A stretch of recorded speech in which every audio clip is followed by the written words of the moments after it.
what to do about mass unemployment. This is going to be a massive social challenge. And I think ultimately we will have to have some kind of universal basic income. I don't think we're going to have a choice. Universal basic income. Universal basic income. I think it's going to be necessary. So it means that unemployed people will be paid across the globe. Yeah. Because there is no job, machine, robot is taking over. That's simply and I want to be clear that these are not things that I wish would happen. These are simply things that I think probably will happen. Many of the world's most influential thinkers, like Mark Zuckerberg and Richard Branson, among others, have discussed the inevitability of universal basic income, or UBI. UBI is the concept of providing a guaranteed income to everyone, a measure that is predicted to become increasingly crucial as advancements in AI and artificial general intelligence, AGI, reshape the future of work and society. Taking a proactive approach to this challenge is Sam Altman, CEO of OpenAI. He has funded one of the largest UBI studies to date and co-founded Worldcoin, a cryptocurrency project aimed at addressing what he sees as the most critical aspect of UBI, verifying human identity on a global scale. This issue has plagued various cryptocurrency airdrops, where bot farming has allowed individuals to collect a disproportionate amount of tokens by creating multiple fake accounts. Worldcoin seeks to solve this through the use of a device called the Orb, which scans a person's iris to confirm their unique human identity, a solution scalable to billions due to the unique entropy of the iris. This verification is key to ensuring that UBI can be fairly distributed, potentially in the form of tokens. But the big question remains, will UBI actually work? Let's take a look at what studies, including OpenAI's, have revealed. Altman's UBI study, supported by OpenAI, began in 2019 and concluded in 2024. Over 5 years, 1,000 participants received $1,000 per month, while a control group of 2,000 participants received $50 per month. The UBI group worked 1.3 fewer hours per week and were 2% less likely to be employed, but were 10% more likely to seek meaningful jobs. They increased their spending on essentials by $310 monthly and were more likely to pursue further education, 14% increase, and dental care, 10% increase. Despite this, there were no significant improvements in physical health. The control group, with less financial flexibility, was less able to invest in education or healthcare and often took jobs out of necessity rather than interest. The UBI group reported a greater sense of control over their lives, making more selective and thoughtful life choices.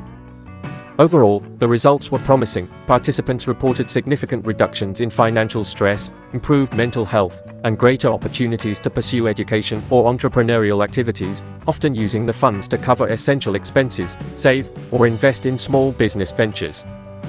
UBI has been shown to enhance overall well-being by providing a crucial financial safety net. For instance, the Stockton Economic Empowerment Demonstration, which was from 2019 to 2021, gave $500 per month to 125 residents in Stockton, California. Most participants used the funds for basic needs, leading to improved employment rates. Although some individuals used the money as a fallback, which has fueled opposing arguments and contributed to mixed data in UBI studies, the majority leveraged the support to better their lives, secure full-time employment, and contribute positively to society. Critics of UBI argue that it could reduce the motivation to work and create economic dependency. Additionally, there are significant concerns about how such a program would be sustainably funded. Here's David Sacks, former COO of PayPal and seasoned venture capitalist, discussing how the control group in Sam Altman's study, those who received less, actually fared better. And I think one of the most interesting data points in the study, please confirm if I get this right, but what it said is that the people who got the $1,000 a month UBI saw their incomes rise to $45,000 on average, while the control group, who only got $50 a month, increased their average income to $50,000, actually just shy of $51,000. So the people who didn't get the larger stimmy actually genuinely bettered themselves over the course of the study, while the ones who got the $12,000 a year stayed in place.